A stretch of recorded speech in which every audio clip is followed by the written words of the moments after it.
Erreazio hau ingurune basikoan gertatzen dela, esaten da, hemen ikusten dugun moduan. Ez bada esaten ere, biztan dago, ingurune basikoan gertatzen dela, hidrozidoak agertzen direlako. Bai, ez dago azidorik, hidrozidoak baino, horregaitik ikusten dugu ingurune basikoan gertatzen dela.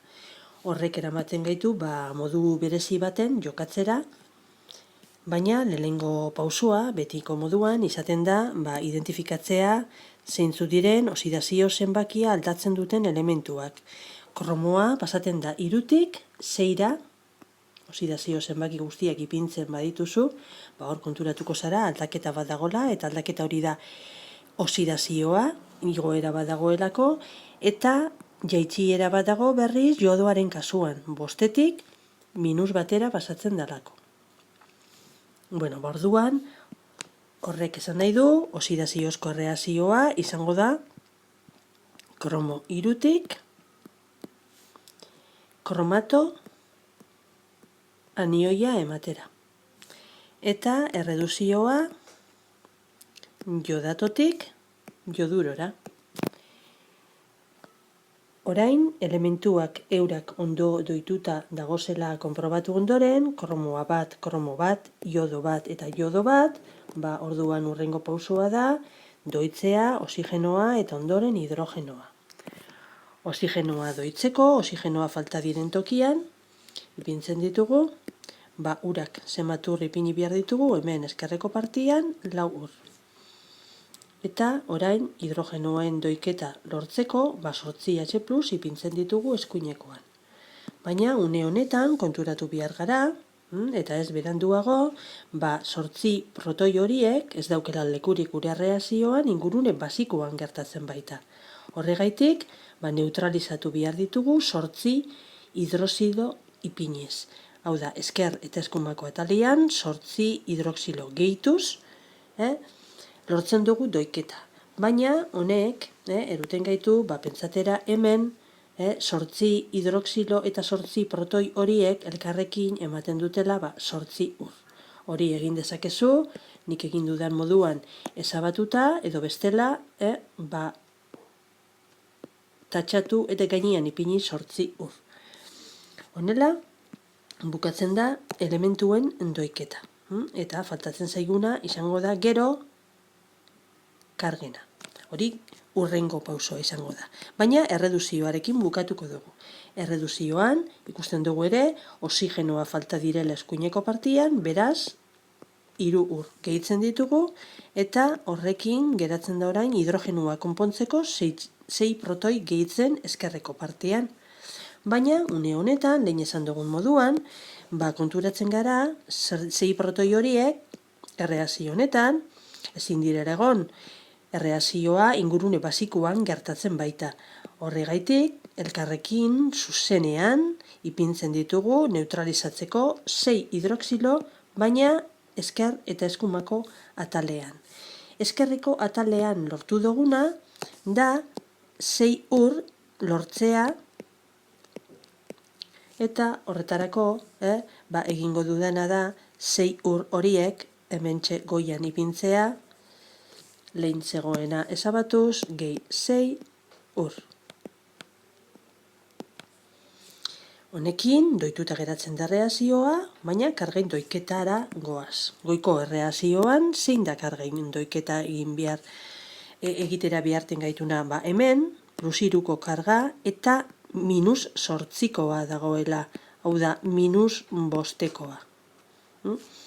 Eta eskuineko partian berriz -2koa, -2 gehi 0, hau da, -2koa. Orduan, -5tik -2ra pasatzen garinean, karga altuagoa dagoenez eskuineko partian, -2tik -5ra jaisteko, 3 maila bajatu behar dugu, 3 elektroi gehitzen dira. Erreduzioan ikusten dugu, -1 gehi 0 daukagula, hau da, -1, eta eskuineko partian daukagula -1, ken 6, hau da, -7. Altuagoa dago eskerreko partian, horregaitik orain ipini behar ditugu, elektroiak hemen. Gogoratu, erreduzioan elektroiak beti ezkerrean joango dira eta oxidazioan berriz eskuineko partian. Ipintzen ditugu orduan, zenbat elektroi gehitu behar dira -1 minus 7 jaisteko, -1 sototik -7 sotora jaisteko, 6 maila bajatu behar gara, ezta? 6 elektroi gehitu behar dira.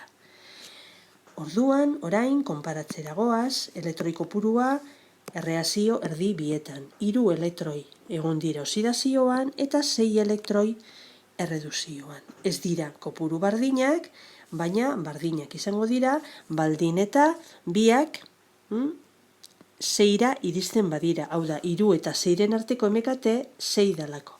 Orduan, goikoa bider bi egin behar dugu, eta bekoa ez dugu ikutuko. Ero, bider bat jarriko dugu bestela. Orain egingo dugu batuketa, eta daukagu. Ezkerreko atalekoa, goian, dana bider bi eginez, 2 kromo, eta 8 ur. Eta 16 hidroxilo.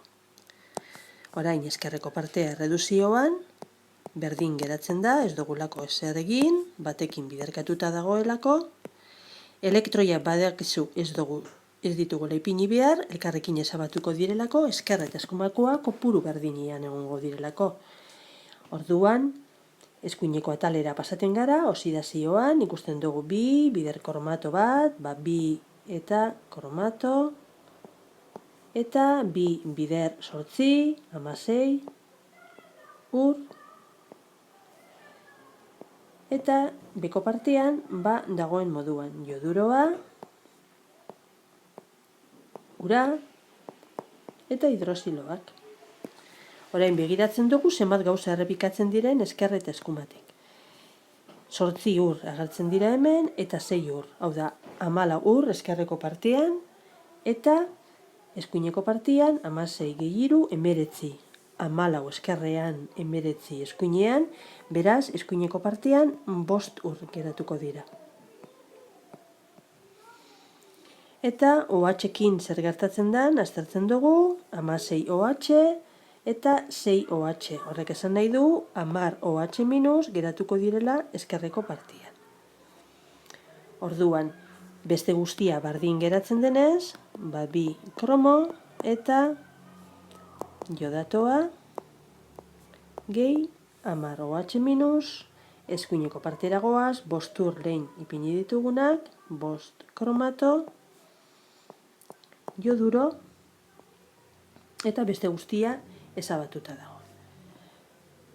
Horrek eramaten gaitu goiko erreazioaren doiketara. Goiko erreazioa, ipiniko dut, formula bakoitzaren aurrian utzune bat utzita.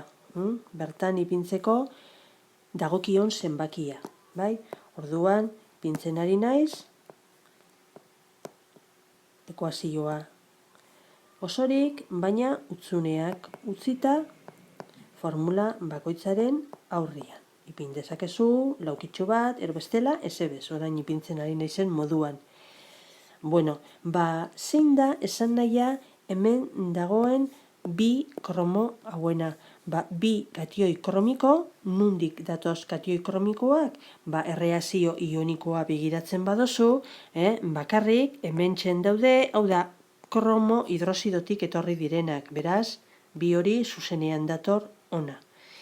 Jodatoa ere, bakarrik, irten da potasio jodatotik. Horregaitik, jodato bat egoteko, hemen bat jarri behar dozu. 10 hidroxilo hauek, oraindik ez ditugu erabiliko. Zergaitik, hidroxiloak agertzen direlako hidroxido honetan eta hidroxido honetan ere bai. Horregaitik, zabaka banatuta egongo dira bien artean. Banatuta, orduan gerorako itziko dugu informazio horren irakurketa. Hemen, gero datoz 5 ur, badakizu, askotan ura jatorrizko erreazioan ez dela agertzen, beraz gure ekarpena izango da, ur horiek hor ipintzea. Gero, 2 ioi kromato, kromato anioia bakarrik dago potasio kromatoan, beraz hor 2 bat jarri behar dugu, joduro bakarra, eta joduroa erreakzio ionikoan bakarrik aurkitzen duzu potasio jodurotik datorrena, beraz bertan jarriko dugu. Eta honela ia bukatu dugu, baina hemen geratzen da zenbaki bat oraindik ez duguna jarri. Potasio hidroxidoari ez diogu ezer jarri. Bueno, pentsa dezakegu 2 eratara. Alde batetik esan dezakezu, eskuinekoa dana finkatuta dagoenez, ja, ipini dituzu 5 potasio. Hemen dauden 4 hauek, eta hemengo bakarra. Beraz, 5 eskerreko partian egoteko, hemen 1 jarri dozunez, zenbat geratzen zaizu, bakarrik geratzen dira, hemen 4 jartzeko. Orduan, hemengo zenbakia 4 bat izango litzateke. Era honetan, doituta geratzen da erreakzioa. Beste modu batera, uler dezakezu 10 hidroxilo hauen presentzia. 10 hidroxiloak banatu egiten dira 2 hidroxido kromikoetan dauden 6 hidroxidoak eta 4 jarri beharko dira hemen potasio hidroxidoak guztira 10 izateko. Hori da modu bat ere arrazonatzeko 10 hidroxilo horien presentzia.